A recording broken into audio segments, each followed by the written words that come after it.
Hello and welcome back to our channel. So today in this video we are going to discuss about how to download data from Instagram. So without wasting much of our time, let's get straight into the video.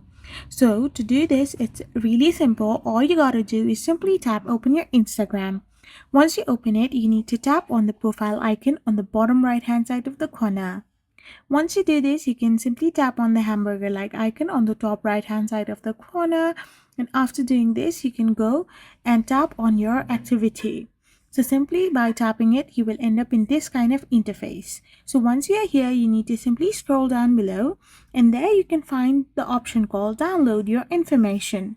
Simply tap on it, and after you have done this, you need to simply select an account. And after this, you can simply schedule it, or current activity is to simply tap on download or transfer information. Simply tap on it and follow the on-screen prompts to download your data from Instagram. I hope you found this video helpful. So don't forget to hit that subscribe button and to give us a thumbs up. We will be back again with more informative videos. Thank you for watching.